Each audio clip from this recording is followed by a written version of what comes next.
जुन्नर टाइमच्या प्रेक्षकांनो, मी या ठिकाणी माझ्या पाठीमागं पाहू शकता शासकीय माध्यमिक व उच्च माध्यमिक कन्या आश्रमशाळा सोमटवाडी, जुन्नर जिल्हा पुणे या शाळेच्या गेट जवळ मी थांबलेलो आहे।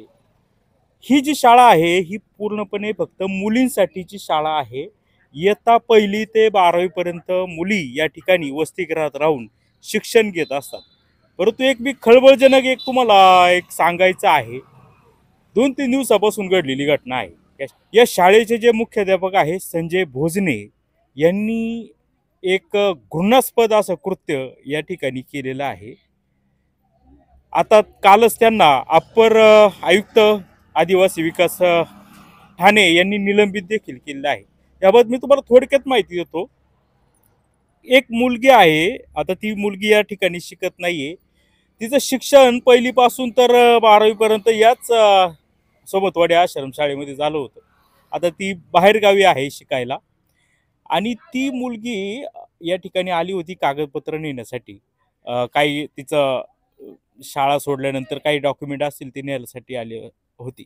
त्यावेळी या संजय भोजने नावाचे मुख्याध्यापक आहे, पुरुष एक कमी वयाचे आहेत, यांनी त्या मुलीला पाहिलं होतं आणि मुलींनी पण पाहिलं होतं काही कामानिमित्त। आणि 4 दिवसानंतर ह्या संजय भोजनेंनी त्या मुलीला इंस्टाग्रामवर वेगवेगळे मेसेज करायला सुरुवात केली।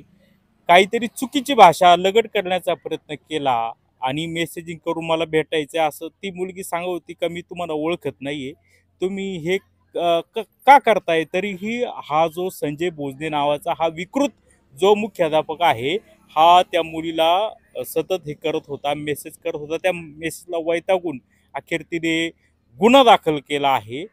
ही याबाबत माहिती तर आम्हाला प्रसार माध्यमाला मिळायला पाहिजे होती, पण तशी काही ती माध्यमांपर्यंत अद्याप पोहोचली नाही। परंतु आम्हाला त्रयस्थ पक्षाकडून ही माहिती मिळाली। आम्ही काल जे प्रकल्प अधिकारी देसाई साहेब आहेत, आदिवासी विकास प्रकल्प गोडेगाव, त्यांच्याशी बोललो। त्यांना सांगितलं काय ॲक्शन घेतली, त्यांनी सांगितलेलं आहे की त्या शिक्षकावर आता म्हणजे मुख्याध्यापकावर आता निलंबनाची कारवाई झालेली आहे।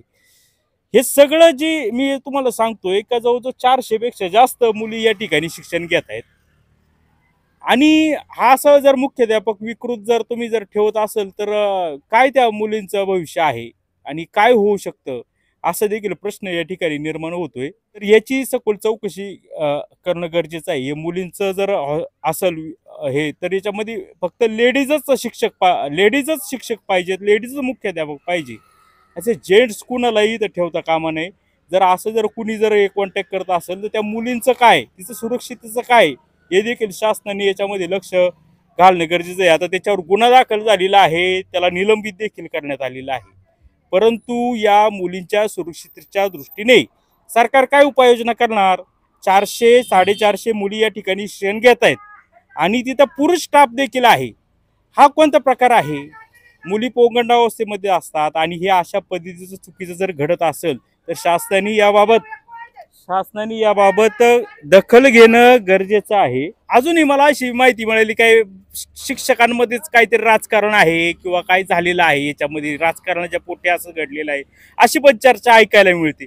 तसं काय असेल तरी देखील पोलिसांनी याबाबत योग्य तो तपास केला पाहिजे, कारण की हा काय फक्त हे विषय एक नाहीये। जर जो शिक्षक एखाद्या माजी विद्यार्थिनीला फक्त बघतो शाळेत आलेला आणि तिला मेसेज करून चुकीचं वागणूक करतो, लगट करण्याचा मेसेजिंग करून प्रयत्न करतो, तर तो या विद्यार्थिनींबाबत देखील चुकीचं करू शकतो।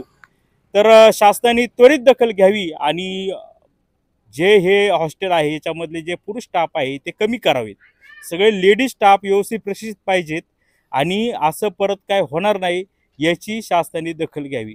जुन्नर टाइम्स, सोमटवाडी, जुन्नर।